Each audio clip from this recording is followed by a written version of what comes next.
തോക്ക് ചൂണ്ടി നിൽക്കുന്ന പട്ടാളക്കാരൻ്റെ മുമ്പിലേക്ക് നിന്നുകൊണ്ട് കൈ ചൂണ്ടി സംസാരിക്കാൻ അവിടുത്തെ ചെറിയ മക്കൾക്കൊരു പേടിയില്ല. എന്ത് കാരണം? ഒരു വെടിയുണ്ട കൊണ്ട് തീർന്നാൽ തീർന്നു. നാളെ റബ്ബിൻ്റെ കോടതിയിൽ ചെല്ലുമ്പോൾ അവിടെ സ്വർഗം കിട്ടുമല്ലോ എന്നുള്ളൊരു പ്രതീക്ഷ അവരുടെ കൽബിലുണ്ട്. സ്ത്രീകൾക്ക് പേടിയില്ല. കാരണം എന്താ? അവരുടെ ഈമാനിൻ്റെ ഖുവ്വത്തായിരുന്നു. ഇപ്പോൾ കാണാൻ കഴിയുന്നുണ്ട് നമ്മൾക്ക്. ഇന്ന് ലോകം കൈക്കുള്ളിലാണല്ലോ. മുമ്പ് മുഹ്യിദ്ദീൻമാലയിൽ ഭൂമി ഒരുണ്ട പോൽ എൻ കയ്യിലെന്നോവർ, ഭൂമി അതൊക്കെയും ഒരു ചുമടെന്നോവർ. മുഹ്യിദ്ദീൻമാല പാടിയപ്പോൾ എന്തായി? അത് നമുക്ക് ഉൾക്കൊള്ളാൻ കഴിഞ്ഞില്ല. ഇന്ന് ഫോൺ എടുത്ത് നോക്കിയാൽ മതി, ഒരു കയ്യിൽ തന്നെ ഉണ്ട്. ലോകത്തിൻ്റെ ഏത് കാര്യങ്ങളും നമുക്കറിയാം. ഇവിടെ ഇരുന്നു കൊണ്ട് അമേരിക്കയിൽ ഇപ്പോൾ എന്ത് നടക്കുന്നു എന്നറിയണമെങ്കിൽ എന്ത് ചെയ്താൽ മതി?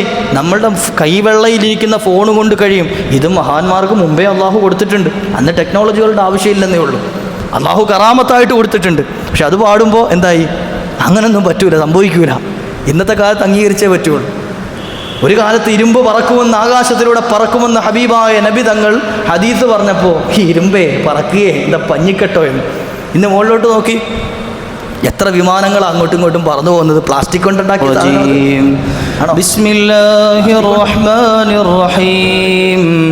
ഇന്നാ അൻസൽനാഹു ഫീ ലൈലത്തിൽ ഖദ്ർ വമാ അദ്റാക മാ ലൈലത്തുൽ ഖദ്ർ ലൈലത്തുൽ ഖദ്രി ഖൈറും മിൻ അൽഫി ശഹർ തനസ്സലുൽ മലായികതു വർ-റൂഹു ഫീഹാ ബിഇذن റബ്ബിഹിം മിൻ കുല്ലി അംർ سلام هي حتى مطلع الفجر يا ربي بالمصطفى بلغ مقاصدنا واغفر لنا ما مضى يا واسع الكرم أستغفر الله من قول بلا عمل لقد نسبت به نسلا لذي عقمي أمرتك الخير لكن ما ائتمرت به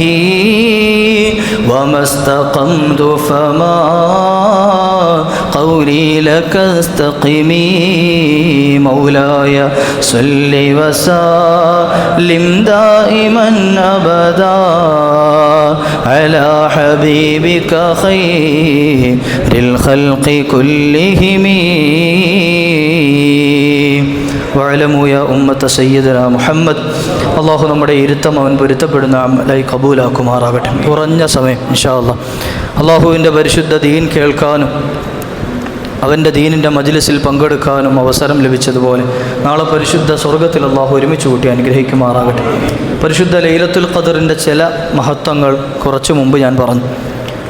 നബി സല്ലല്ലാഹു അലൈഹി വസല്ലം തങ്ങൾ സ്വഹാബത്തിന് പഠിപ്പിച്ചു കൊടുക്കുകയാണല്ലയോ സ്വഹാബ. മഹാനായ അനസ് ബിൻ മാലിക് റളിയല്ലാഹു അൻഹു റിപ്പോർട്ട് ചെയ്ത ഹദീസിൽ കാണാം, إن رسول الله صلى الله عليه وسلم رأى أعمار الناس قبله وما شاء الله من ذلك فكأنه تقاصر أعمار أمته ألا يبلغوا من العمل مثل الذي بلغ غيرهم في طول العمر. കഴിഞ്ഞ കാലങ്ങളിൽ മുൻകഴിഞ്ഞു പോയ സമുദായത്തിന് അല്ലാഹു ഒരുപാട് ആയുസ്സുകൾ നൽകിയിട്ടുണ്ട്.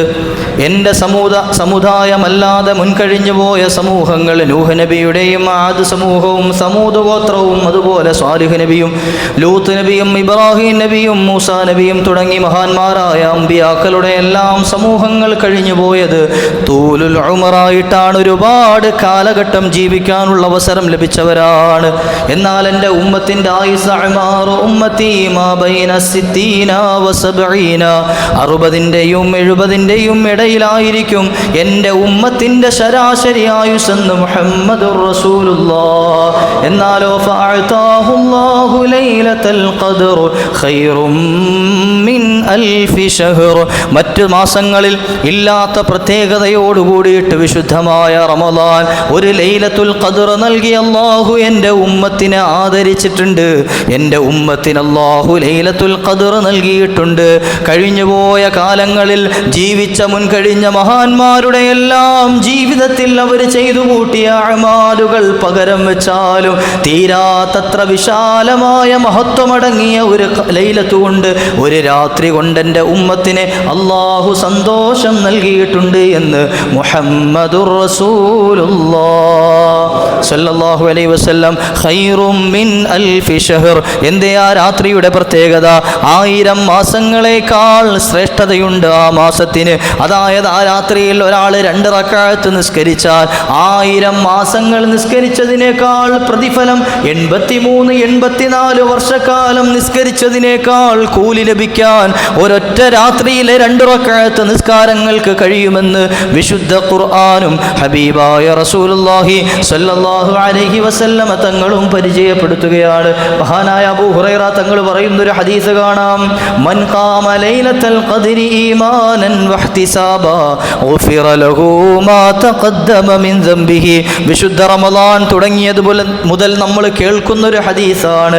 ആരെങ്കിലും ഒരാൾ ലൈലത്തുൽ ഖദറിൻ്റെ രാത്രിയിൽ ലൈലത്തുൽ ഖദറിൻ്റെ ആ രാവാരെങ്കിലും നിന്ന് നിസ്കരിക്കുകയാണ് എങ്കിൽ, അള്ളാഹുവിൻ്റെ മുമ്പിൽ സുജൂദ് ചെയ്യുകയാണ് എങ്കിൽ, ഗുഫിറ ലഹു മാ തഖദ്ദമ മിൻ ദംബിഹി, അവൻ്റെ മുൻകഴിഞ്ഞു പോയ പാപങ്ങൾ മുഴുവൻ പൊറുക്കപ്പെടുമെന്ന് മുഹമ്മദുർ റസൂലുള്ളാഹി. മുൻകഴിഞ്ഞു പോയ മുഴുവൻ പാപങ്ങളെയും പൊറുക്കാൻ ലൈലത്തുൽ ഖദറിൻ്റെ രാത്രി 2 റക്അത്ത് നിസ്കരിക്കാൻ ഒരാൾക്ക് അവസരം കിട്ടി. എന്നാൽ അവൻ എന്ത് ചെയ്യും? അവൻ്റെ പാപങ്ങൾ മുഴുവൻ പൊറുക്കപ്പെടുമെന്ന്. ഇനി രാത്രി മുഴുവൻ ഒരാൾക്ക് ഹയാത്താക്കാൻ അവസരം കിട്ടിയില്ല, സുഖമില്ലാത്തതിൻ്റെ പേരിൽ അല്ലെങ്കിൽ മറ്റെന്തെങ്കിലും തിരക്കുകളുടെ പേരിൽ. ആഖിറത്തേക്കുള്ള നോക്കുമ്പോൾ ദുനിയാവിൻ്റെ ഒന്നുമല്ല. ആ തിരക്കൊന്നും പറഞ്ഞ് നാളെ റബ്ബിൻ്റെ മുമ്പിൽ എക്സ്ക്യൂസ് പറയാൻ പറ്റൂല. അങ്ങനുണ്ട്. ഇവിടുന്നൊക്കെ എന്ത് ചെയ്യാം? എന്താണ് അതിനെ പള്ളി കാണാൻ എന്ന് ചോദിക്കുമ്പോൾ കടയിൽ തിരക്കുണ്ടായിരുന്നു, കച്ചവടം, പെരുന്നാളിൻ്റെ കച്ചവടമൊക്കെ അല്ലേ, അത് പറഞ്ഞിട്ട് എന്ത് ചെയ്യാം? ഇവിടുന്ന് കഴിച്ചിലാവും. പക്ഷേ നാളെ റബ്ബിൻ്റെ കോടതിയിൽ ചെന്ന് നിൽക്കുമ്പോൾ ആ എക്സ്ക്യൂസ് പറഞ്ഞിട്ട് ഒഴിയാൻ പറ്റൂല. കടയിൽ കച്ചവടം, ആ കട നൽകിയത് അല്ലാഹു അല്ലേ, അവിടെ കച്ചവടം നൽകിയത് അല്ലാഹു അല്ലേ, ആ റബ്ബിനെ മറന്നിട്ടല്ലേ കടയിൽ പോയിരിക്കുന്നത്. അല്ലാഹു കാത്ത് രക്ഷിക്കുമാറാകട്ടെ. കുറഞ്ഞ സമയം, ആ രാത്രിയുടെ കുറഞ്ഞ സമയം അള്ളാഹുവിന് വേണ്ടി ചെലവഴിക്കാൻ പറ്റാതെ അള്ളാഹുവിൻ്റെ മുമ്പിൽ നാളെ എക്സ്ക്യൂസ് കാരണം പറഞ്ഞ് കഴിച്ചിലാകാൻ പറ്റുമെന്നുണ്ട് എങ്കിൽ, അങ്ങനെ കാരണം പറയാൻ പറ്റുന്ന ആളുകൾ രോഗികളായ ആളുകളാണ്, രാത്രി ഉറക്കമൊഴിക്കാൻ പറ്റാത്ത ആളുകൾ. രാത്രിയിൽ ഉറക്കമൊഴിച്ചു കഴിഞ്ഞാൽ ശരീരത്തിന് പ്രശ്നമുണ്ടാകുന്ന രോഗികളായ ആളുകൾ, അവർക്ക് കിടന്നുറങ്ങാൻ എന്ത് ചെയ്യും? അനുവാദമുണ്ട്. എന്നാലോ അവരുടെ ഖൽബിന് നല്ല നിയ്യത്തുണ്ട് എങ്കിൽ അവർക്കും ആ ലൈലത്തുൽ ഖദറിൻ്റെ കൂലി ലഭിക്കും, അവർക്കും ആ രാത്രിയുടെ ഫضൽ ലഭിക്കും. ചില ആളുകളുണ്ട്, ഉസ്താദെ പള്ളിയിലേക്ക് വരണമെന്ന് വല്ലാത്ത ആഗ്രഹമുണ്ട്, പക്ഷേ നടക്കാൻ കഴിയണില്ല, ആരുടെയെങ്കിലും സഹായമില്ലാതെ പള്ളിയിലേക്ക് ജമാഅത്തിന് വരാൻ കഴിയുന്നില്ല. അത്തരത്തിലുള്ള ആളുകൾ സങ്കടം പറഞ്ഞ് എത്രയോ ഉപ്പമാരുണ്ട്. അള്ളാഹു അവർക്കുള്ള പ്രതിഫലം, ആ 27 ഇരട്ടി പ്രതിഫലം അവരുടെ വീടിൻ്റെ അകത്തള ങ്ങളിലേക്ക് അല്ലാഹു കൊണ്ട് കൊടുക്കും. കാരണം അവരുടെ ഖൽബിൻ്റെ നിയത്ത്, എനിക്ക് കാലുണ്ടായിരുന്നുവെങ്കിൽ, നടക്കാൻ കഴിഞ്ഞിരുന്നുവെങ്കിൽ, ആരോഗ്യമുണ്ടായിരുന്നുവെങ്കിൽ ഞാനും ആ പള്ളിയിൽ പോയി ജമാഅത്ത് നിസ്കരിക്കുമായിരുന്നു, ഈ ചിന്തയുള്ളവരാണ് എങ്കിൽ 27 ഇരട്ടി പ്രതിഫലം അവരുടെ വീടിൻ്റെ ഉള്ളിൽ, അവരുടെ ബെഡ്റൂമിൽ അവർ മുസല്ല വിരിച്ച് നിസ്കരിക്കുന്ന ആ നിസ്കാരത്തിന് അല്ലാഹു കൊടുക്കുമെന്ന് മുഹമ്മദുർ റസൂലുള്ളാഹി സ്വല്ലല്ലാഹു അലൈഹി വസല്ലം. നമുക്ക് അല്ലാഹു എത്ര ഔദാര്യവാനാണെന്നറിയോ? നമ്മൾ എക്സ്ക്യൂസ് പറഞ്ഞിട്ട് അല്ലാഹുവിനെ കബളിപ്പിക്കാൻ നോക്കുമ്പോൾ അല്ലാഹു കുറേ നിഅമത്തുകൾ നമുക്ക് നൽകിയിട്ടുണ്ട്. അതിൽപ്പെട്ട ഏറ്റവും വലിയൊരു നിഅമത്താണ് ഈ പരിശുദ്ധമായ രാത്രി. ഏത്? ലൈലത്തുൽ ഖദറിൻ്റെ രാത്രി. ഇനി അതെന്നാണ്? അവസാനത്തെ 10 നിങ്ങൾ പ്രതീക്ഷിച്ചോ എന്ന് മുത്തുനബി തങ്ങൾ പറഞ്ഞെങ്കിലും പരിശുദ്ധ റമദാൻ മുഴുവനും പ്രതീക്ഷിക്കാനും നബി തങ്ങൾ പറഞ്ഞിട്ടുണ്ട്. മഹാന്മാരായ സ്വഹാബത്തും അതുപോലെ പിൽക്കാലത്ത് വന്ന ഔലിയാക്കളും മഹാന്മാരായ ഇമാമിങ്ങളൊക്കെ ചില സൂചനകൾ, മുത്തുനബി തങ്ങളുടെ ഹദീസുകളിൽ നിന്നുള്ള ചില സൂചനകൾ ഒറ്റയൊറ്റ രാവുകളിലും 23-നും 25-നും പ്രത്യേകിച്ച് 27-നൊക്കെ നിങ്ങൾ പ്രതീക്ഷിക്കണേ എന്ന് പ്രത്യേകമായി ആ ദിവസമെങ്കിലും പരിഗണിച്ചോട്ടെ എന്ന് കരുതിയിട്ടായിരിക്കും അവർ പറഞ്ഞിട്ടുണ്ടാകുക. ആ ദിവസമെങ്കിലും ഒന്ന് പരിഗണിക്കട്ടെ എന്ന് കരുതിയിട്ടാവും. ഒരുപാട് തെളിവുകളും അതിന് ചില കാരണങ്ങളൊക്കെ പറയുന്നുണ്ട്. ഇൻഷാ അല്ലാഹ് വഴിയെ പറയാം. അള്ളാഹുവിൻ്റെ ഹബീബ് സല്ലല്ലാഹു അലൈഹി വസല്ലം തങ്ങൾ പറയാണ്, തഹറു ലൈലത്തുൽ ഖദ്രി അൽ അശ്റിൽ അവാഖിരി മിൻ റമളാൻ. നിങ്ങൾ കൂടുതൽ റമളാൻ്റെ അവസാനത്തെ 10-ൽ പ്രതീക്ഷിക്കണേ. ആ റമളാനിൻ്റെ അവസാനത്തെ 10-ന്റെ ഓരോ സെക്കൻഡുകൾക്കും വിലയുണ്ട്. റമളാൻ്റെ അവസാനത്തെ 10-ലെ ഓരോ സെക്കൻഡുകൾക്കും പ്രതിഫലമുണ്ട്. എന്തേ ഈ ലൈലത്തുൽ ഖദ്ർ എന്നുള്ള രാത്രിക്കുള്ള പ്രത്യേകത മറ്റൊന്ന് പറയുന്നുണ്ട്. റമളാൻ ആയിക്കഴിഞ്ഞാൽ അല്ലാഹു സുബ്ഹാനഹു വ തആല ഇന്നല്ലാഹ യഅതികു ഫീ കുല്ലി സഅത്തിൻ മിൻ റമളാൻ മിനൽ ലൈലി വൻ നഹാർ 600 അൽഫി അതീഖിൻ മിനൻ നാർ. മുത്തുനബി തങ്ങൾ പറയാ, റമളാൻ ആയിക്കഴിഞ്ഞാൽ റമളാനിലെ ഓരോ രാത്രിയിലും പകലിലും ഓരോ മണിക്കൂറും 6 ലക്ഷം ആളുകളെ വീതം നരകത്തിൽ നിന്ന് അല്ലാഹു മോചിപ്പിക്കും. ഓരോ മണിക്കൂറുകളിലും 6 ലക്ഷം ആളുകളെ നരകത്തിൽ നിന്നും അല്ലാഹു സുബ്ഹാനഹു വ തആല മോചിപ്പിക്കും. അവരാരാണ്? മിമ്മൻ ഇസ്തൗജബൽ അദാബ്. ആര്? അദാബിന് നിർബന്ധമായ ആളുകൾ. നരകം കൊണ്ട് വിധിക്കപ്പെട്ട ആളുകൾ. അത്തരത്തിലുള്ള 6 ലക്ഷം ആളുകളെ റമദാൻ മുഴുവനല്ല, മറിച്ച് റമദാനിലെ എല്ലാ ദിവസവും ഓരോ മണിക്കൂർ, എല്ലാ ദിവസത്തെയും ഓരോ മണിക്കൂറുകളിൽ 6 ലക്ഷം വീതം ആളുകളെ നരകത്തിൽ നിന്ന് മോചിപ്പിക്കും. എന്നിട്ടോ ഇലാ ലൈലത്തുൽ ഖദർ, ഏതുവരെ? ലൈലത്തുൽ ഖദർ എന്നാണോ ആ രാത്രി വരെ അള്ളാഹു ഇങ്ങനെ 6 ലക്ഷം ഓരോ മണിക്കൂറുകളും മോചിപ്പിച്ചുകൊണ്ടേയിരിക്കും. എന്നിട്ട് പറയുകയാണ് വഫീ ലൈലത്തുൽ ഖദരി, ഇനി ലൈലത്തുൽ ഖദറിന്റെ രാത്രിയായാൽ യുഅ്തിഖു ബിഅദദി മൻ അഅ്തഖ മിൻ അവ്വലിശ് ശഹർ, റമദാനിന്റെ ആദ്യം മുതൽ ലൈലത്തുൽ ഖദറിന്റെ ആ രാത്രി വരെ അല്ലാഹു സുബ്ഹാനഹു വ തആല നരകത്തിൽ നിന്നും മോചിപ്പിച്ച ആളുകളുടെ എണ്ണം, അത്ര എണ്ണമനുസരിച്ച് ലൈലത്തുൽ ഖദറിന്റെ രാത്രിയിൽ അല്ലാഹു നരകത്തിൽ നിന്ന് മോചിപ്പിക്കുമെന്ന് മുഹമ്മദുർ റസൂലുള്ളാഹ്. എത്രയായിരിക്കും കണക്കുണ്ടാകുക? ലൈലത്തുൽ ഖദറിൻ്റെ അന്ന് ഈ പരിശുദ്ധമായ റമദാൻ 1 മുതൽ തുടങ്ങിയത് മുതൽ ലൈലത്തുൽ ഖദർ വരെ അള്ളാഹു എത്ര ആളുകളെ മോചിപ്പിച്ചിട്ടുണ്ടോ അത്രയും എണ്ണം കൂടെ എന്ത് ചെയ്യും? ലൈലത്തുൽ ഖദറിൻ്റെ അന്ന് ഒറ്റയടിക്ക് അള്ളാഹു നരകത്തിൽ നിന്ന് മോചിപ്പിക്കും. എന്നിട്ടും നബി തങ്ങൾ പറഞ്ഞു നിർത്തിയില്ല. വഫീ യൗമിൽ ഫിത്രി, ഇനി പെരുന്നാൾ ദിവസമായി കഴിഞ്ഞാലോ, ഇതൊക്കെ കഴിഞ്ഞ് റമദാൻ കഴിഞ്ഞിട്ട് പെരുന്നാളിൻ്റെ ദിവസം എത്തിക്കഴിഞ്ഞാൽ യുഅ്തിഖു ബിഅദദി മൻ അഅ്തഖ ഫിശ് ശഹരി വ ലൈലത്തുൽ ഖദർ, ആ മാസം മുഴുവനും ലൈലത്തുൽ ഖദറിലും അല്ലാഹു മോചിപ്പിച്ച മുഴുവൻ എണ്ണവും കണക്കെടുത്തുകൊണ്ട് പെരുന്നാളിൻ്റെ ദിവസവും അല്ലാഹു നരകത്തിൽ നിന്ന് മോചിപ്പിക്കുമെന്ന് മുഹമ്മദുർ റസൂലുള്ളാഹ്. എത്ര കോടി ഉണ്ടാവും അത്? എത്ര കോടി ആളുകളുണ്ടാവും എന്നാലോചിച്ച് നോക്കി. ഇനി നബി തങ്ങളുടെ ഒരു ഹദീസ് ചേർത്ത് വായിച്ചു നോക്കി. നബി തങ്ങളുടെ ഹദീസ്, വിശുദ്ധ റമദാൻ കടന്നു വന്നിട്ട് പാപം പൊറുക്കാതെ നരകത്തിൽ നിന്ന് മോചനം കിട്ടാതെ നരകാവകാശിയായി ലോകത്ത് നിന്ന് വിട പറഞ്ഞു പോകേണ്ടവൻ്റെ ഒരു ഗതികേടൊന്ന് ആലോചിച്ച് നോക്കി. അള്ളാഹു കാത്തുരക്ഷിക്കുമാറാകട്ടെ. റമദാൻ വന്നിട്ട് പാപങ്ങൾ പൊറുക്കാത്തവനായിട്ട് റമദാൻ കഴിഞ്ഞുപോയി, എന്നാൽ അവൻ നശിച്ചു പോകട്ടെ, അവൻ്റെ മേൽ അള്ളാഹുവിൻ്റെ ശാപമുണ്ടാകട്ടെ എന്ന് മുത്തുനബി തങ്ങളുടെ ആ ദുആ ആലോചിച്ച് നോക്കി. ഇത്രയേറെ പാപം പൊറുക്കാനും നരകമോചനം കിട്ടാനും റമദാൻ മതി എന്ന് ഹബീബായ നബി തങ്ങൾ സമർത്ഥിച്ചിട്ടാണ് ഈ പറഞ്ഞു തരുന്നത്. ഇത്രയൊക്കെ ആളുകളെ നരകത്തിൽ നിന്ന് മോചിപ്പിക്കുമ്പോൾ ആ കൂട്ടത്തിൽ ഒരാളാകാൻ നിന്നെക്കൊണ്ട് പറ്റൂലേ എന്നാ ചോദ്യം. ആ കൂട്ടത്തിൽ ഒരാളാകാൻ എനിക്കും നിങ്ങൾക്കും കഴിയില്ലേ എന്നാണ് ആ ചോദ്യം. അള്ളാഹു ആ കൂട്ടത്തിൽ പെടുത്തി അനുഗ്രഹിക്കുമാറാകട്ടെ. നമ്മുടെയൊക്കെ പ്രവർത്തനങ്ങൾ കാരണം ഒരുപക്ഷെ നരകത്തിന് വിധിക്കപ്പെട്ടവരായിരിക്കാം. അള്ളാഹു ആ നരകാഗ്നിയെ തൊട്ട് കാത്തുരക്ഷിക്കുമാറാകട്ടെ. അഷ്ഹദു അല്ലാ ഇലാഹ ഇല്ലല്ലാഹ് അസ്തഗ്ഫിറുല്ലാഹ് അസ്അലുക്കൽ ജന്നത വഅഊദു ബിക മിനന്നാർ. റമദാൻ തുടങ്ങിയത് മുതൽ നമ്മൾ ചോദിക്കുകയാണ്, അള്ളാഹുവേ നിന്നെ അല്ലാതെ മറ്റാരെയും ഞങ്ങൾ ആരാധിക്കുന്നില്ല. ഞങ്ങൾ ചെയ്തു കൂട്ടിയ തെറ്റുകൾ മുഴുവൻ ഇതാ നിന്നോട് തൗബ ചെയ്ത് ഇസ്തിഗ്ഫാർ ചെയ്ത് മടങ്ങുകയാണല്ലോ. അസ്അലുക്കൽ ജന്ന, ഞങ്ങൾക്ക് നീ സ്വർഗം തരണേ റബ്ബേ. ഞങ്ങളിതാ സ്വർഗം ചോദിക്കുകയാണ് നിന്നോട്. അതുമാത്രമല്ല വഅഊദു ബിക മിനന്നാർ, നരകത്തിൽ കടത്താതിരിക്കണേ അല്ലാഹ്, നരകത്തെ തൊട്ട് കാവൽ നൽകണേ അല്ലാഹ്. നരകം തൊടാതെ സ്വർഗത്തിൽ പോകണം. മഹാനായ ഫുളൈൽ ഇബ്നു ഇയാദ് തങ്ങളെ പോലെയുള്ള, അതുപോലെ തന്നെ മഹാനായ സുഫിയാൻ സൗരി റഹ്മത്തുള്ളാഹി അലൈഹി പോലെയുള്ള, ഹസനുൽ ബസരി തങ്ങളെ പോലെയുള്ള മുൻകാല സൂഫി ചക്രവാളത്തിലെ സൂഫി വര്യർ അവർ പറഞ്ഞതെന്താ? അവസാന കാലഘട്ടം, അവസാന സമയത്ത് നരകത്തിൽ നിന്നൊരു പിടിയെങ്കിലും സ്വർഗത്തിലേക്ക് വാരിയിടുമല്ലോ, അവസാനം ഒരു പിടിയെ വാരിയിട്ട് അല്ലാഹു സ്വർഗത്തിലാക്കുമല്ലോ, അതിലെങ്കിലും പെട്ട് സ്വർഗത്തിൽ പോകാൻ കഴിഞ്ഞിരുന്നുവെങ്കിൽ എന്ന് പ്രത്യാശ പ്രകടിപ്പിച്ച ആളുകളായിരുന്നു കഴിഞ്ഞുപോയ മഹാന്മാരെങ്കിൽ നമ്മളൊക്കെ നമ്മുടെ നിസ്കാരം കൊണ്ട് ഇങ്ങനെ പ്രതീക്ഷിച്ചിരിക്കുകയാണ് സ്വർഗത്തിൽ പോകുമെന്ന്. അള്ളാഹു സ്വർഗത്തിലാക്കി തരുമാറാകട്ടെ. ലൈലത്തുൽ ഖദ്ർ കൊണ്ട് വിജയിക്കുന്നവരിൽ അള്ളാഹു നമ്മെ ചേർത്ത് തരുമാറാകട്ടെ. എന്തു വേണം? ഈ വരുന്ന 10 ദിനങ്ങളിനി ഒന്നും ഒഴിയാതെ നമ്മളത് പരിശ്രമിക്കണം. അതിനുവേണ്ടി നബി തങ്ങൾ വജദ്ദ എന്ന് പറഞ്ഞാൽ കൂടുതൽ പരിശ്രമിക്കുമായിരുന്നു. വശദ്ദ മിഅ്സറഹു, അവിടുത്തെ അരയുടുപ്പൊന്നും മുറുക്കി കെട്ടുമായിരുന്നു. ഇല്ലേ, പണിയൊക്കെ ചെയ്യാൻ പറ്റുന്ന എന്ത് ചെയ്യുക, മുണ്ടെടുത്ത ആളുകളാണെന്ന് മടക്കിയൊക്കെ കുത്തിയിട്ട് ഒന്ന് കാര്യമായിട്ട് ഇറങ്ങും, അതിനു വേണ്ടിയിട്ട് തയ്യാറാകും. ഇതുപോലെ നബി തങ്ങൾ അവസാനത്തെ 10 എത്തിക്കഴിഞ്ഞാൽ, ആ 10 കഴിഞ്ഞാൽ കൂടുതൽ പരിശ്രമിക്കുമായിരുന്നു. ബാക്കിയുള്ള ദിവസമൊക്കെ കിടന്ന് ഉറങ്ങുമെന്നല്ല പറഞ്ഞതിൻ്റെ അർത്ഥം. ബാക്കിയുള്ള ദിവസവും നിസ്കാരവും നോമ്പും വിഭാഗത്തും ഒക്കെ തന്നെയാണ്. പക്ഷേ റമദാൻ്റെ അവസാനത്തെ 10 എത്തുമ്പോൾ കുറച്ചുകൂടെ ഒരു പരിഗണന കൂടുതൽ കൊടുക്കുമായിരുന്നു എന്ന്. കുറഞ്ഞ പക്ഷം മഗ്രിബും ഇശായും ജമാഅത്ത് നഷ്ടപ്പെടുത്താതിരിക്കണം. നമ്മളെല്ലാ ദിവസവും മഗ്രിബും ഇശാവും ജമാഅത്തായി നിസ്കരിക്കുന്നവർക്ക് കിട്ടുന്നൊരു നേട്ടം എന്താണെന്നറിയോ? നബി തങ്ങളുടെ ഒരു ഹദീസിൽ കാണാം, ആരെങ്കിലും ഒരാൾ, ഇന്നത്തെ ഖുതുബയിൽ ആ ഹദീസ് പറയപ്പെട്ടു, ആരെങ്കിലും ഒരാൾ മഗ്രിബ് നിസ്കാരവും ഇശാ നിസ്കാരവും ജമാഅത്തായി നിസ്കരിക്കുകയാണെങ്കിൽ ആ രാത്രി മുഴുവൻ ഹയാത്താക്കിയവൻ്റെ പ്രതിഫലം അവന് ലഭിക്കും. ആ രാത്രി മുഴുവൻ ഹയാത്താക്കി നിന്ന് നിസ്കരിച്ച ആൾക്കുള്ള കൂലി കിട്ടും. എന്ത് ചെയ്താൽ മതി? എന്തായാലും നമ്മൾ മഗ്രിബും ഇശാവും നിസ്കരിക്കണം, നിർബന്ധമാണല്ലോ. ആ നിസ്കാരം ഒരു ഇമാമിൻ്റെ പുറകിൽ നിന്നൊരു ജമാഅത്തായിട്ടാണ് നിസ്കരിക്കുന്നത് എങ്കിൽ ആ രാത്രി മുഴുവൻ നമ്മൾ കിടന്നുറങ്ങിയാലും നമ്മൾ രാത്രി നിന്ന് നിസ്കരിച്ചതിൻ്റെ പ്രതിഫലം എഴുതപ്പെടുമെന്ന് മുഹമ്മദുർ റസൂലുള്ളാഹി സ്വല്ലല്ലാഹു അലൈഹി വസല്ലം. ഇനി പരിശുദ്ധ റമദാനിൽ നമ്മൾ എന്ത് ചെയ്തു? ഈ ഇശായും മഗ്‌രിബും ജമാഅത്തായി എല്ലാ ദിവസവും ശ്രദ്ധിച്ചിട്ടുണ്ട് എങ്കിൽ ഏതെങ്കിലും ഒരു രാത്രി ലൈലത്തുൽ ഖദറിൻ്റെ രാത്രിയാവൂലേ? ഏതെങ്കിലും ഒരു രാത്രി റമളാനിലാണ് എന്നുറപ്പാണ്. ഏതെങ്കിലും ഒരു രാത്രി ലൈലത്തുൽ ഖദറിൻ്റെ രാത്രിയാകും, അതുറപ്പാണ്. അപ്പോൾ ഈ രാത്രിയിൽ നമ്മൾ ഇശായും മഗ്‌രിബും ജമാഅത്തായി നിസ്കരിക്കുന്നവർ രാത്രി ഹയാത്താക്കിയ കൂലി കിട്ടുമ്പോൾ ആ ലൈലത്തുൽ ഖദറിൻ്റെ രാത്രിയും ഹയാത്താക്കിയ കൂലി അയാൾക്ക് ലഭിക്കുമെന്ന ഹദീസുകളിൽ നമുക്ക് കാണാൻ കഴിയും. അതുകൊണ്ടാണ് മഗ്‌രിബിൻ്റെയും ഇശായിൻ്റെ ജമാഅത്ത് എന്ത് ചെയ്യാൻ പാടില്ല, ഒരു കാരണവശാലും നമ്മൾ ഒഴിവാക്കാൻ പാടില്ല. ബാക്കിയുള്ളതൊക്കെ ഒഴിവാക്കണമെന്നല്ല. ചില ആളുകളെ കൊണ്ട് ചില ഉഴുതുറുകൾ പറയുമ്പോൾ ബാക്കിയൊക്കെ ഇങ്ങോട്ട് എടുക്കും. ചില കാരണങ്ങൾ, ചില ഇളവുകളൊക്കെ കിട്ടുമ്പോൾ എന്ത് ചെയ്യും, ആ ഇളവ് പിടിക്കാൻ കാത്തിരിക്കുന്ന ചില ആളുകളുണ്ട്. മുമ്പ് ആരോ ചോദിച്ചു, എന്താ യാത്ര പോകുന്ന സമയത്ത് ജമ്മു കസറുവാക്കാനുള്ള യാത്ര, അപ്പോൾ ചെറിയ യാത്ര പോകാം, ചെറിയ യാത്ര പോകുമ്പോൾ ജമ്മു കസറുവാക്കാൻ പറ്റുമോ എന്ന്.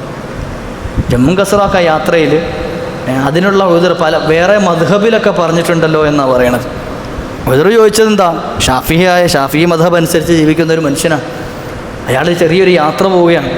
അപ്പോൾ എന്താ, ഫാമിലിയൊക്കെ ഉണ്ടാകും, അവരുടെ കൂട്ടത്തിലൊക്കെ പോകുമ്പോൾ എന്താ ഭയങ്കര ജോറായിട്ടാണ് പോകും. അപ്പോൾ ഇടയ്ക്കങ്ങ് ഇറങ്ങി നിസ്കരിക്കാനൊന്നും പറ്റില്ല. ഈ ഫാമിലിക്കൊന്നും നിസ്കാരമില്ലേ, ചിന്തിക്കേണ്ടതുണ്ടല്ലോ. ഈ കൂടെ വരുന്ന പെണ്ണുങ്ങൾക്കൊന്നും നിസ്കാരമില്ല. നിസ്കാരമില്ലാത്തവരായിരിക്കും എല്ലാവരും ഉണ്ടാകുക. അത് നിസ്കാരമില്ലാത്ത ഹൈലുകാരികളെ കൊണ്ടുള്ളൊരു യാത്ര അങ്ങനല്ലല്ലോ. നിസ്കാരം ഉള്ളവരും ഉണ്ടാവില്ല, അവർക്ക് നിസ്കരിക്കണ്ടേ. പക്ഷേ ഒരാൾക്ക് അങ്ങനെ ധാരണയുണ്ട്, യാത്ര പോകുമ്പോൾ പെണ്ണുങ്ങൾക്ക് നിസ്കാരമില്ല എന്ന്. അവരെ നിസ്കരിക്കണം, വലിയ തെറ്റാണത്. ടൂറൊക്കെ പോകുന്ന സമയത്ത് വളരെയധികം ശ്രദ്ധിക്കണം. കൊല്ലി സീറൂഫില്ലാതെ ആയത്തൊക്കെ പിടിച്ചോണ്ടാണ് ടൂറിന് പോവുക. ടൂറിന് പോകുമ്പോൾ ആയത്തൊക്കെ പിടിച്ചോണ്ടാ. കുൽസീറൂഫില്ല, നിങ്ങൾ ഭൂമിയിലൂടെ സഞ്ചരിക്കണമെന്ന് ഖുർആനിൽ പറഞ്ഞിട്ടുണ്ടല്ലോ, ആയത്തും പിടിച്ചോണ്ട് പോകും. പക്ഷേ എങ്ങനെ സഞ്ചരിക്കണമെന്നുള്ള അദബ് പാലിക്കാതെയാണ് പോവുക. നിസ്കാരം ഒഴിവാക്കിയിട്ട് അതുപോലെ തന്നെ ചെയ്യേണ്ട സൽക്കർമ്മങ്ങളൊന്നും ചെയ്യൂല, പാട്ടും ഡാൻസും ആയിട്ട് ഇങ്ങനെ ടൂർ പോയി അടിച്ച് പൊളിച്ചു വരിക. ഇതിനിടയിൽ അത് ജമ്മു കസറുവാക്കാൻ അനുവാദമുണ്ട്. അപ്പോൾ പറഞ്ഞ് 132 കിലോമീറ്റർ ദൂരമുണ്ട് എങ്കിൽ എന്ത് ചെയ്യുക, ഷാഫി മദ്ഹബ് പ്രകാരം വൺ സൈഡ് 132 ഉണ്ട് എങ്കിൽ അവർക്ക് ജമ്മു കസറുവാക്കാനുള്ള അനുവാദം ഇളവ് നൽകുന്നുണ്ട്. 132 ഇവിടെ അടുത്ത് വരെയാണ് പോകുന്ന. പക്ഷേ ഫാമിലി ഉള്ളത് കൊണ്ട് എന്തില്ല, ഇടയ്ക്കിറങ്ങി നിസ്കരിക്കാൻ പറ്റൂല, ഔദർ തേടാണ്. അപ്പോൾ പറ്റൂല എന്ന് പറയുമ്പോൾ വേറെ മദ്ഹബിലൊക്കെ ഉണ്ടല്ലോ എന്ന്. അപ്പോൾ മദ്ഹബ് അനുസരിച്ച് എന്ത് ചെയ്യുക, ഒന്നും മാറ്റം വരുത്തിയാൽ ഇത് പറ്റുമോ ഇല്ലെന്ന് എങ്ങനെങ്കിലുമൊക്കെ ഏച്ച് കേട്ടാൻ എന്ത് ചെയ്യുക, കൂട്ടിക്കെട്ടാൻ തയ്യാറായ ചില ആളുകളുണ്ട്. അള്ളാഹു കാത്ത് രക്ഷിക്കുമാറാകട്ടെ. ഇതിനൊക്കെ ഫലം അനുഭവിക്കേണ്ടി വരിക എപ്പോഴാണെന്നറിയോ, അങ്ങോട്ട് റൂഹ് പിരിയുന്ന സമയത്ത്. കുല്ലു നഫ്സിൻ ദാഇഖത്തുൽ മൗത്ത്, മരണം വരുന്ന സമയത്ത് ഈ അളവ് ചോദിച്ചതിൻ്റെയൊക്കെ ഫലം അപ്പോൾ അറിയും. അവിടെ ഒരു അളവ് ചോദിക്കുമല്ലോ, ലൗലാ അഖർതനി ഇലാ അജലിൻ ഖരീബ്, അപ്പോഴും ചോദിക്കും കുറച്ച് ഒരല്പസമയം ഒന്ന് ബാക്കി തരുമോ, ഫഅസ്സദ്ദഖ വഅകും മിനസ് സാലിഹീൻ, ഞാൻ എന്ത് ചെയ്തോളാം, കൃത്യമായി ജമാഅത്തിൽ പങ്കെടുത്തോളാം, ഞാൻ ഇനി കൃത്യമായി നിസ്കരിച്ചോളാം, ഞാൻ എൻ്റെ ഫാമിലിയെ കൃത്യമായി നോക്കിക്കോളാം. ഹു അൻഫുസക്കും വഅഹ്ലീക്കും നാറ, പരിശുദ്ധ ഖുർആൻ്റെ കൽപ്പനയാണ്. ഫാമിലിയെ മര്യാദയ്ക്ക് നോക്കിയില്ല എങ്കിൽ നാളെ നരകത്തിൻ്റെ വിറകുകൊള്ളിയാകേണ്ടി വരും. വഖൂദുഹന്നാസു വൽ ഹിജാറ, അതിലിട്ട് കത്തിക്കുന്നത് ഫാത്തിമയായിരിക്കും, അതിലിട്ട് കത്തിക്കുന്നത് സൈനബയായിരിക്കും. ആരെ, നമ്മുടെ ഭാര്യേനെ, നമ്മുടെ പെൺമക്കളെയൊക്കെ. അക്കൂട്ടത്തിൽ നമ്മളും പോയി കിടക്കേണ്ടി വരും അവരെ നോക്കിയില്ല എങ്കിൽ. ഇത് വിശുദ്ധ ഖുർആൻ പറഞ്ഞാണ്. ഈ കൽപ്പന അനുസരിക്കാതെ നമ്മൾ ഉദറുകൾ, ഇളവുകൾ തേടി ഇങ്ങനെ നടക്കുകയാണ്. ഇളവ് തേടിയിട്ട് അത് പിടിച്ചിട്ട് എന്ത് ചെയ്യുക, നമ്മുടെ നിസ്കാരങ്ങളും നോമ്പുകളും ഒക്കെ ശുഷ്കിച്ച് ഒന്നും അല്ലാത്ത കാരക്കയേക്കാൾ ഉണങ്ങിപ്പോയിട്ടുണ്ട്. അതിൻ്റെ ആ ആർജവും ഊർജവും ഒക്കെ നഷ്ടപ്പെട്ടു പോയിട്ടുണ്ട്, ചുക്കിച്ചുളുങ്ങിയതായി പോയിട്ടുണ്ട്. ഇതും കൊണ്ട് നാളെ മഹ്ശറിൽ ചെന്നിരിക്കുക. മുത്തുനബി തങ്ങൾ എത്ര കണ്ണിങ് ആയിട്ടാണ് അവിടുത്തെ ഹദീസ് പറഞ്ഞിരുന്നത്. എൻ്റെ ഉമ്മത്ത് നാളെ മഹ്ശറിൽ വരുന്ന സമയത്ത് ആദ്യത്തെ സ്വഹാബത്തൊക്കെ കുറേ ചെയ്തിട്ടുണ്ട്, താബീയങ്ങളും കുറേ ചെയ്തു, തബഉ താബീയങ്ങളും അത്യാവശ്യം ചെയ്തു, ഇമാമിയങ്ങളൊക്കെ അവരുടെ ജീവിതം മാക്സിമം യൂട്ടിലൈസ് ചെയ്തിട്ടാണ് ഇവിടുന്ന് പോയത്.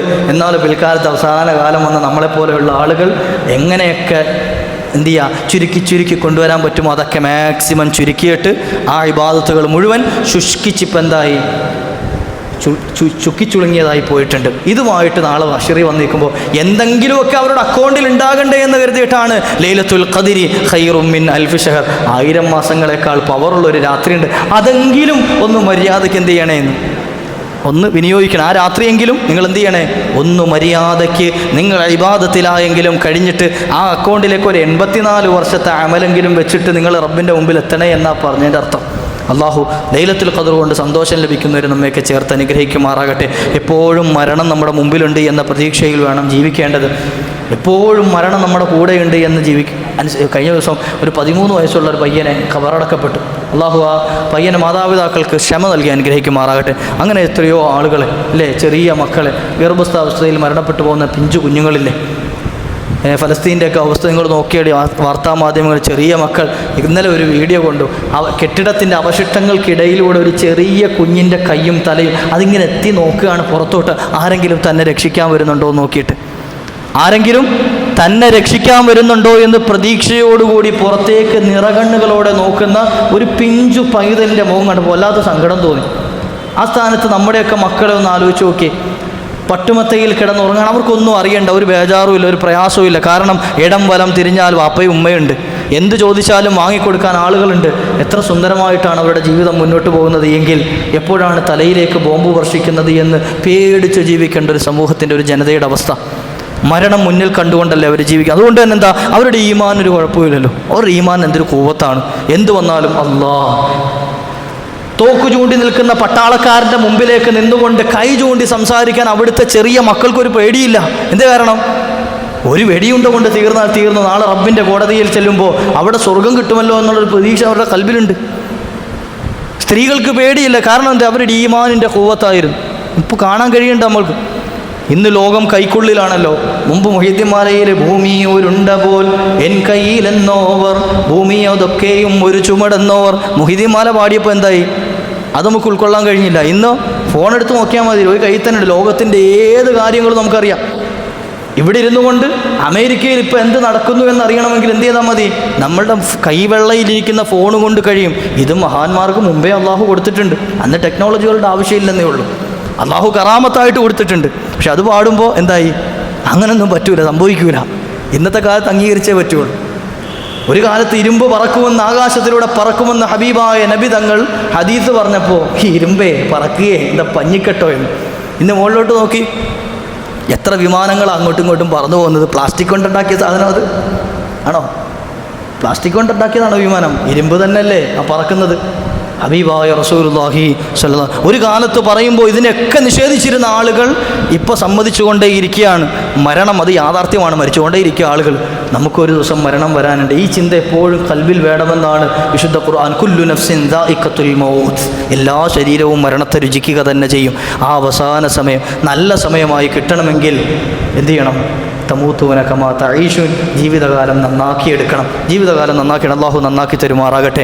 ഈ വിശുദ്ധമായ റമദാൻ്റെ അവസാന ദിനരാത്രങ്ങൾ അള്ളാഹുവെ ഞങ്ങൾക്ക് നീ സമാധാനം നൽകണേ. അള്ളാഹ് ഞങ്ങളെപ്പോലെ തന്നെ പാവപ്പെട്ട ഗസയിലെ ഞങ്ങളുടെ പ്രിയപ്പെട്ട സഹോദരങ്ങൾ, ഞങ്ങൾക്ക് അവരുടെ പേരറിയില്ല, അവരുടെ ഡീറ്റെയിൽസ് അറിയില്ല, ആരൊക്കെയെന്നറിയില്ല. പക്ഷേ ഞങ്ങൾ അവരുടെ കഥകൾ കണ്ടുകൊണ്ടിരിക്കുകയാണ്. റബ്ബേ, സാധുക്കളായ അവർക്ക് നീ തണലാകണേ അള്ളാഹ്, നീ തുണയാകണേ അള്ളാഹ്. റബ്ബേ, ആ ഇത്താമുകളായ യതീമികളായ മക്കൾക്ക് നീ തണിയാകണേ റഹ്മാനെ. റബ്ബേ, ഭർത്താക്കന്മാർ നഷ്ടപ്പെട്ടു പോയ വിധവകളായ സ്ത്രീകളുണ്ട്. റബ്ബേ, നീ അവർക്ക് തുണയാകണേ അല്ലാഹ്. റബ്ബേ, കുടുംബം നഷ്ടപ്പെട്ട, ഭാര്യയും മക്കളും നഷ്ടപ്പെട്ട് തെരുവീതിയിൽ നിന്നുകൊണ്ട് ആർത്തട്ടഹസിച്ച് നിലവിളിക്കുന്ന പ്രിയപ്പെട്ട സഹോദരങ്ങളുണ്ട്. അവർക്ക് നീ സമാധാനം നൽകണേ റഹ്മാനെ.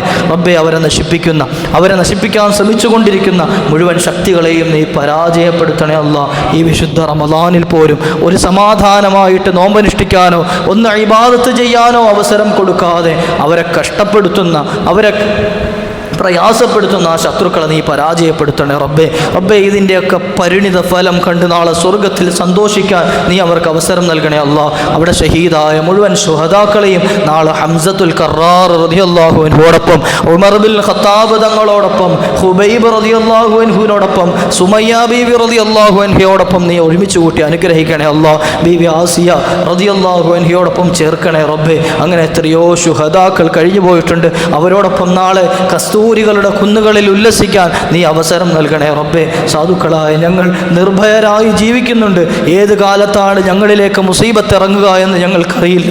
ഈ വിശുദ്ധ റമദാൻ്റെ ദിനരാത്രങ്ങളുടെ ബർക്കത്ത് കൊണ്ട് ഞങ്ങൾക്ക് നീ സലാമത്ത് നൽകണേ അല്ലാഹ്. ഞങ്ങളെയോ ഞങ്ങളുടെ തലമുറയോ ഒരാളെപ്പോലും ഒരു പ്രയാസങ്ങളിലും നീ പ്രയാസപ്പെടുത്തല്ലേ റഹ്മാനെ.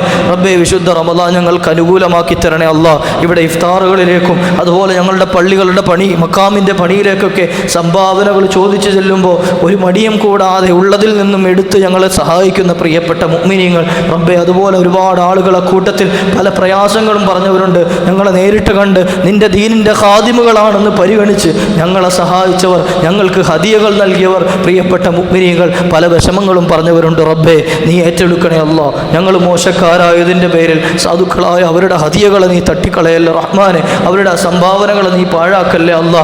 റബ്ബേ, ഞങ്ങളെയും അവരെയും നിൻ്റെ ഇഷ്ടദാസന്മാരിൽ ചേർക്കണേ അല്ലാ. അവരുടെ കച്ചവടങ്ങളിൽ നീ ബറക്കത്ത് ചെയ്യണേ അല്ലാ. ജോലികളിൽ ഖൈറ് ചെയ്യണേ അല്ലാ. ഭാര്യമാരിൽ, മക്കളിൽ, കുടുംബാദികളിൽ ഖൈറ് ചെയ്യണേ അല്ലാ. മരണപ്പെട്ടവർക്ക് മഗ്ഫിറത്ത് നൽകണേ അല്ലാ. ഞങ്ങളുടെ ഉപ്പമാർ പലരും മണ്ണറയിലാണ് റഹ്മാനെ. ഞങ്ങൾക്ക് വേണ്ടി എത്രയോ ത്യാഗം സഹിച്ചവരാണ്. ഞങ്ങളുടെ ഉമ്മമാർ പലരും മണ്ണറയിലാണ് അല്ലാ. റബ്ബേ, ഖബർ വിശാലമാക്കണേ അല്ലാ. കഴിഞ്ഞ കൊല്ലം വരെ ഞങ്ങളുടെ കൂടെ ഉണ്ടായിരുന്ന പലരും ഈ റമദാനിൽ ഞങ്ങളുടെ കൂടെ ഇല്ല റഹ്മാനെ. ഖബർ വിശാലമാക്കി കൊടുക്കണേ അല്ലാ. മഗ്ഫിറത്ത് നൽകണേ അല്ലാ. വിശുദ്ധ റമദാനിൻ്റെ മഗ്ഫിറത്തിൻ്റെ 10 ഞങ്ങളിൽ നിന്ന് കഴിഞ്ഞു പോവുകയാണ് അല്ലാ. റബ്ബേ, ഞങ്ങൾക്ക് നീ മഗ്ഫിറത്ത് നൽകണേ റഹ്മാൻ. ഉഅ്തുകും മിനന്നാറിൻ്റെ 10 ഞങ്ങളിലേക്ക് കടന്നു വരികയാണ് റഹ്മാനെ. പാപമോചനം ലഭിക്കുന്ന, നരകമോചനം കിട്ടുന്നവരിൽ ഞങ്ങളെയൊക്കെ നീ ചേർക്കണേ അല്ലാ. ഈ റമദാൻ അനുകൂലമാക്കി തരണേ റഹ്മാനെ. റബ്ബേ, ഈ നാട് നീ കബൂലാക്കണേ അല്ലാ. നിൻ്റെ ദീൻ പറയണമെന്ന് പറഞ്ഞപ്പോൾ ഒരല്പസമയം ഇവിടെ ഇരിക്കാൻ റബ്ബേ, ഈ മുഅ്മിനീങ്ങളെ നീ സ്വീകരിക്കണേ റഹ്മാനെ. ഓരോ ചവിട്ടടിക്കും 1 വർഷത്തെ അമലുകൾ എഴുതപ്പെടുമെന്ന് മുഹമ്മദ് റസൂലുള്ളാഹി സ്വല്ലല്ലാഹു അലൈഹി വസല്ലം തങ്ങൾ പറഞ്ഞ ആ മുഴുവൻ പ്രതിഫലവും കരസ്ഥമാക്കിയവരിൽ സാധുവായ എന്നെയും ഈ കേട്ടിരുന്ന ഈ പ്രിയപ്പെട്ട മുഅ്മിനീങ്ങളെയും നീ ഉൾപ്പെടുത്തണേ അല്ലാ. റബ്ബേ, ഒരാളെപ്പോലും ലൈലത്തുൽ ഖദ്ർ നഷ്ടപ്പെടുന്നവരിൽ നീ ചേർക്കല്ലേ റഹ്മാനെ. ഒരുപാട് ആളുകൾ പല പ്രയാസങ്ങളും പറഞ്ഞവരുണ്ട്. എല്ലാവർക്കും അല്ലാഹുവേ നീ ഖൈറ് നൽകണേ അല്ലാ. മരണപ്പെട്ടവർക്ക് ദുആരക്കാൻ ഏൽപ്പിച്ചവരുണ്ട്. കഴിഞ്ഞ ദിവസം ആക്സിഡൻറ്റിൽ മരണപ്പെട്ട സഊദ് എന്ന പൊന്നുമോൻ, അല്ലാഹുവേ ആ മോന് നീ ഖബർ സ്വർഗ്ഗമാക്കി കൊടുക്കണേ അല്ലാ. നാളെ മഹ്ശറിൽ ചെല്ലുമ്പോൾ വാപ്പാൻ്റെയും ഉമ്മാൻ്റെയും കൈപിടിച്ചുകൊണ്ട് സ്വർഗ്ഗത്തിലേക്ക് പോകുന്ന മകനാക്കി നീ കബൂലാക്കണേ അല്ലാ. റബ്ബേ, അവസാനം ഈ താഴ്ന്ന ദുനിയാവിൽ നിന്ന് ഞങ്ങളൊക്കെ യാത്ര പറയുന്ന സമയം ഈമാൻ സലാമത്തായി മുത്തുനബി തങ്ങളെ കണ്ട് പുഞ്ചിരിച്ച് കലിമ ചൊല്ലി മരിക്കാൻ ഞങ്ങൾക്ക് നീ അവസരം നൽകണേ റഹ്മാനെ. അവസാനം മരിച്ച് മുത്തുനബി തങ്ങളുടെ അടുക്കൽ ആ പരിശുദ്ധ സ്വർഗ്ഗത്തിൽ ഒരുമിച്ച് കൂടാനും നിന്റെ ലിഖാഅ് കൊണ്ട് സന്തോഷിക്കുന്ന യഥാർത്ഥ നോമ്പുകാരിൽ ചേരാനും ഞങ്ങൾക്ക് നീ അവസരം നൽകണേ അല്ലാ. റബ്ബനാ തഖബ്ബൽ മിന്നാ ഇന്നക അൻത സമീഉൽ അലീം വതുബ് അലൈനാ ഇന്നക അൻത തവ്വാബുർ റഹീം. ആമീൻ ബിറഹ്മതിക യാ അർഹമർ റഹീം.